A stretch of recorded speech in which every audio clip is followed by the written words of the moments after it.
In this video, I'm going to help you set up your Nikon Z50ii for macro photography. This is a great little camera for macro photography and holds its own against the Z8 and the Z9.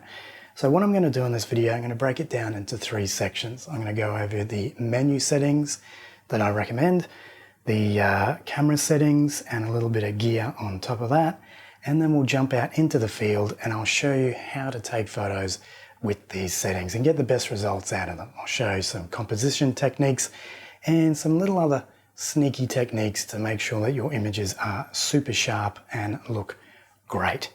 So if you are new to the camera and you don't know what you're doing, these settings will help you hit the ground running and give you a really good foundation to take some great images straight away.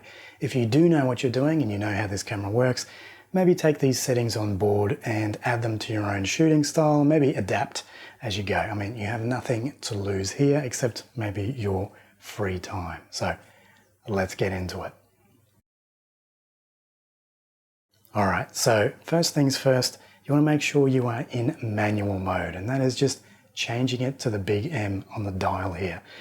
With macro photography, nothing is on auto. You are completely manual. You are out in the wild if you are new to manual mode and manual focusing, but these settings will help you wrap your head around that, so no need to fret. But get off autofocus, get off auto mode, jump onto manual mode. So what I'm going to do for this video and how I set my cameras up for macro photography is I use the iMenu. I'm not going to be digging around deeper into the menus here. The iMenu will have everything you need quickly, and it's a place to just grab everything straight away. It's like a Swiss Army knife, but for your settings. So I'm going to go through every little setting that I have on my iMenu and highlight two big boys that you want for macro photos. So let's jump into it right now. Now I have my Z50ii set up pretty much the same as my Z8 and Z9. As I said, it's a great little camera that matches very well with the big boys, but the settings that I have in my iMenu are very much the same across all cameras. So I'm going to go through this now. So let's have a look here. So this is my setup. Now I'm going to go through every single one here and explain to you what is what and why I have them in there. There's two big hitters here for macro photography, and I'll get to that in a bit, but let's go through the rows. So first up is shutter type. Now the Z8 and Z9 are electronic cameras, but the Z50ii has a mechanical shutter. Now the way that this camera is set up, the electronic shutter adds a little bit of jello. Lines aren't straight if you're panning and taking a photo. So I like to keep it on manual mode here, manual shutter rather. You can change it to auto. I prefer to keep it on manual just to keep everything in harmony here. And that's just the other option for an electronic shutter. That's just me. You can probably add something else to it, but this isn't a big deal for macro photography, but I just like to have a little bit more control over my camera's settings when I'm out shooting. Now, the next section is focused shift shooting. Now, this is probably a big ticket for macro photography and landscape photography. Now, I don't really do a lot of focused shift combining of zooms and focuses through my macro shooting. I like to do it in the one exposure and the one shot. I'm trying to wrap my head around it. I'm sort of slowly working my way through understanding focused shift shooting, but it's a good thing to have here on your iMenu here. Especially if you're doing landscape photos and you want to get that depth through the image. Perfect for macro photos as well, because you want to get that depth through the image. Make sure everything in the image is in focus. So that's a pretty cool one to have on your iMenu here. The next one is white balance. There's no real white balance button on the Z50ii. And this is a custom white balance that I have across all my cameras. So all my cameras have the same white balance, but if you are shooting in different conditions, if you're shooting indoors under fluoro lights, if you're in a sunny day or an overcast day, good to have your white balance easily accessible so you can just adapt to the situation. That would be my suggestion. The next one here is the focused mode. I don't have a lens attached here, so it's just in manual focus. But if you go in there, it allows you to select which autofocus you want. Say if I'm doing bird photography, I want continuous autofocus. maybe landscape is probably maybe single autofocus, whatever you want. But this is a good one to have, easily accessible, one button and another button, and you're good to go. The next one, this is like this because I have no lens attached to the front, but this is our area mode and subject detection.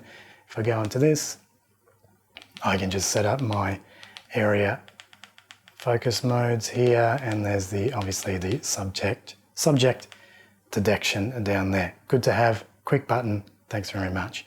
Now the next one is pre-release capture options. Now this is like the Z8 and the Z9. I've done a video on pre-capture and how to do it on the Z8. It's exactly the same across all the cameras that use pre-capture. I think the Z6 III, the Z9, the Z8 and the Z50ii have pre-release capture. So this is something where if you are waiting for a bird to take off, you can hold down the shutter button and the camera caches the images before you actually push down the shutter button. So you get the full sequence of that moment. So the bird taking off and landing or whatever it is.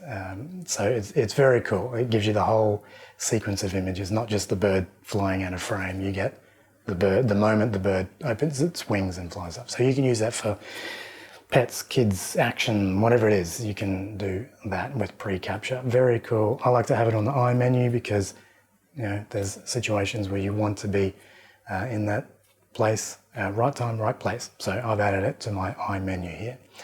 Now the next one here, this is for time-lapse shooting. This is for landscape photography, astrophotography, or whatever time-lapsing you're doing.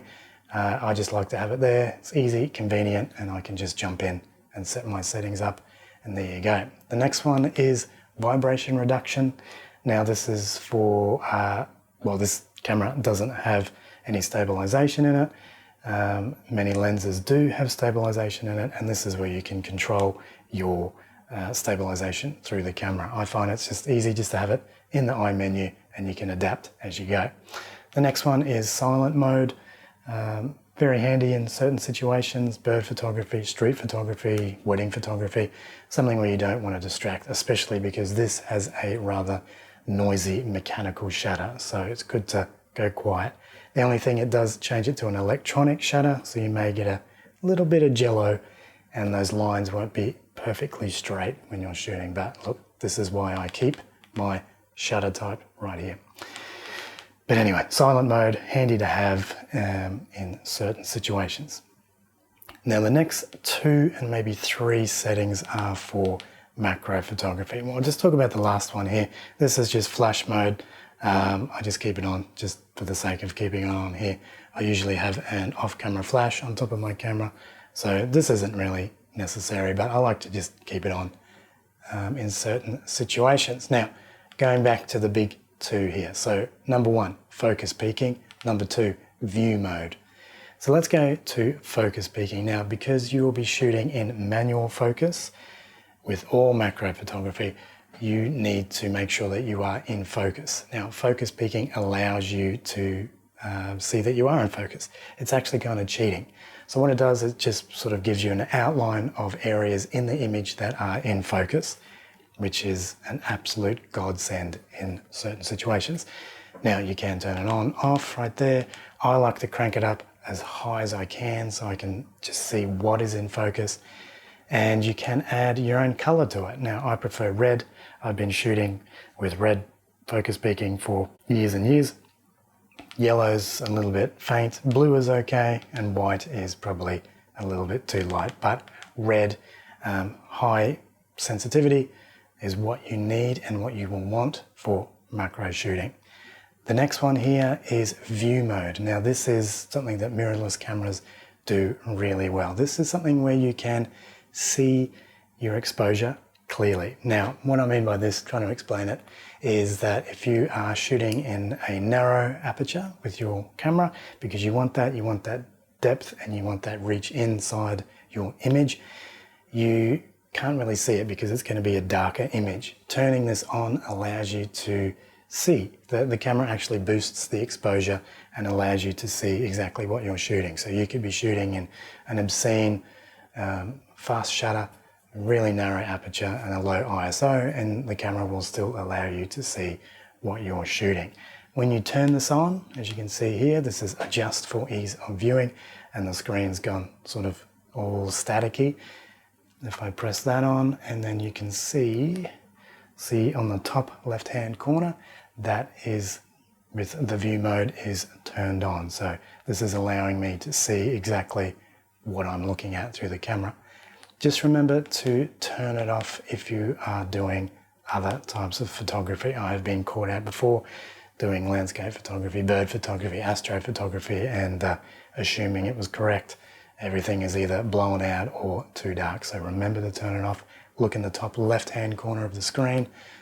As you can see here, this is the camera. The view is being adjusted by the settings that I'm doing here. So keep that in mind. Don't be caught out like I have many times before.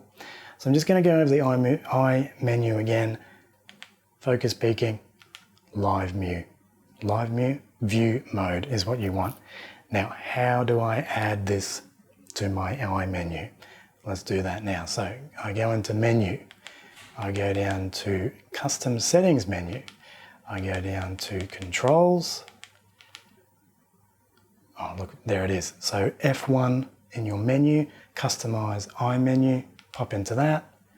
And then if I want to change this, I just press the OK button on the back and I scroll down to whatever I want to put in that place. Very easy. Make sure to save it, press menu, and you are good to go. So that's pretty much it for my iMenu settings and pretty much my camera menu settings here. You only really need two things for macro photography, and that is focus peaking and view mode. I'm now going to go over some camera exposure settings to allow you to hit the ground running and take some good photos straight away. So let's get into that. Alright, so let's go through the camera settings for your exposure here. Now, for macro photography, I don't change the settings at all. I don't even touch them. I darken the scene and brighten the scene with the flash. I just power it up or power it down. That's it. I don't touch any more settings here. This allows me to focus more on composition and keeping everything in focus, and at the end of the day, telling a story with my image. So the settings I have here is a shutter speed of 200, an aperture of f11, and an ISO of 250. Now with the aperture, the sweet spot is probably between f11 to f16. I used to shoot around f16, but I've been pulling it back a bit and sort of decided on f11 here. f11 seems to be the sweet spot for a lot of macro lenses now. So that's pretty much it. That's all you need to worry about. So a shutter speed of 1/200, an f-stop of 11, and an ISO of 250. That's it. Lighten or darken your scene with your flash, and that is it. Now let's just talk about gear for a little bit here. For macro photography, you will need a dedicated macro lens. Today I will be using a Nikon 105 macro lens. This is an S-line lens. It is also a full frame lens. Now that means it's a little bit hefty on this camera, but it takes really, really beautifully sharp images and the colors are just phenomenal. It is a little bit pricey and it is a little bit heavy for this camera, but I really love it for macro shooting, especially for video. It looks really great. Now for flashes, I will be using a cheap Godox TT600.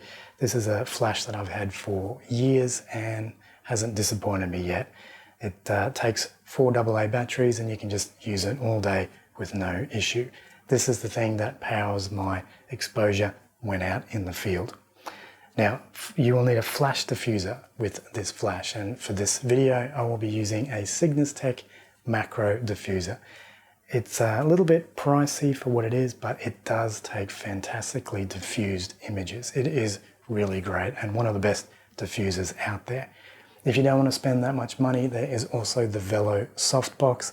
This is literally $8 US, so you cannot go wrong with this. This is just a standard issue diffuser and gets the job done. Sometimes I use this more than my pricey Cygnus one, just because it is so compact and easy to use and chuck in a backpack, no issues. Really, really great. Now, if you want to know more about flashes and diffusers that I use for my macro photos, I've done a video, should be popping up somewhere up here somewhere. Check it out. I have prices in there, use cases, and which ones are good and which ones are bad. So check it out if you are unsure about flashes and flash diffusers for macro photos. So I think we're ready to go out into the field now. We've got our iMenu set up, we've got our camera exposure settings set up, batteries are charged. Let us go out there, touch some grass, and take some really great macro photos. Let's do it. All right, so I'm out in the field here, well, my backyard, and I'm going to show you how the iMenu settings work to take photos, how the camera exposure settings work, and I'll just show you some composition and little techniques to make sure that you get sharp images here. As you can see in the top left hand corner of the screen, so I'm recording the screen of the Z50ii here, you can see that view mode is on, and all my exposure settings are set, locked and ready to go. I've got a spider just up here. He's on the underside of a leaf, so I might try and get a shot of him right now. Only thing is, I've got the sun rising behind me. It's going to cast a bit of a shadow, but that's alright. Might soften the light anyway.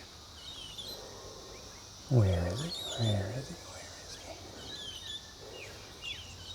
he? Lost him. Oh, there he is. So what I'm going to do, just get him in focus here. See his face is in the red. Just move back and forwards. I want to get that full face in the sparkly red. So that's in focus. So it looks like he's having some breakfast there.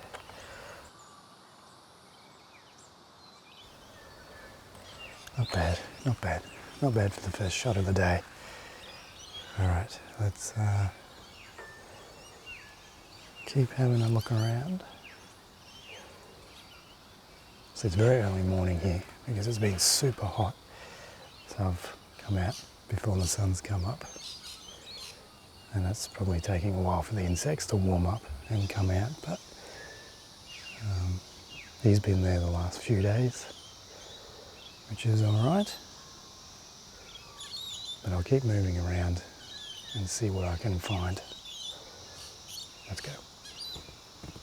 Alright, so I've just found something on a leaf here.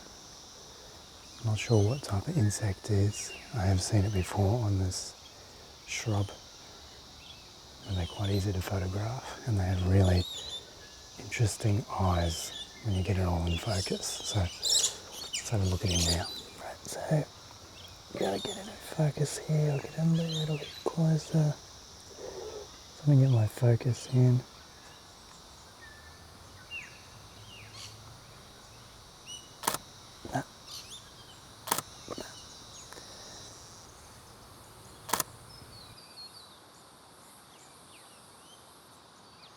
I've just found a spider here on this hibiscus leaf. So I'll just get in here, sneak up. I want to get sort of a side portrait shot here. Get it in focus. I can't see his face. So I'm gonna have to shoot it from the front. I'll get a shot from the top first as well. That's always fun. Where is he?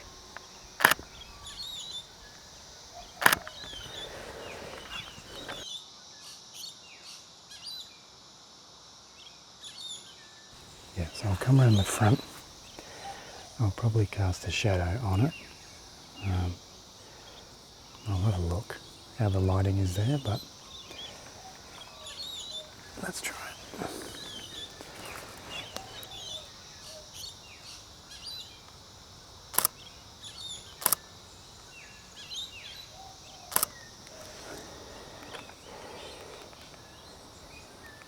Okay, that's pretty good. So the sun's coming up and they're getting a bit more warmer. Feeling the warmth of the morning sun, so it's a good time to come out. Alright, so I have a small fly here warming itself on the leaf in the early morning sun. Not that glamorous of a subject, but let me get a couple of shots of it. Alright, so I don't want to startle it too much. Just let me in. There we go.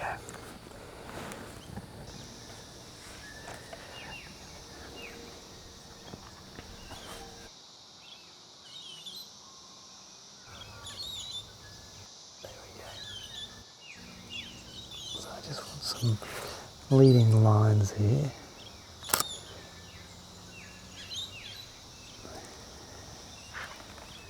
Alright, so there's a lavender flower here, and there is a bee inside it. So I'll just get a shot of this now. So that is a stingless native bee.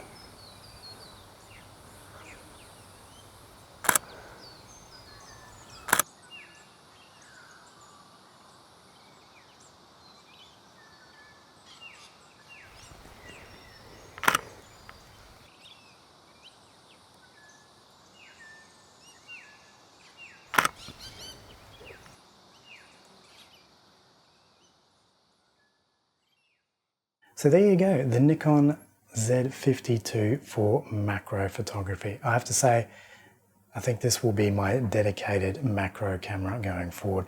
I absolutely love the form factor, I love the image quality, I just love all the improvements from the original Z50, and pairing it with a Nikon 105 like this, it is a match made in heaven, and it's just really enjoyable to shoot with, you know. It just works. That's it. It just works really, really well. So I'm excited to go out there when it's not as hot and get some bugs and other assorted critters in the shrubs. So, as usual, thank you so much for watching. Don't forget to subscribe, and hopefully I'll see you next time. Cheers.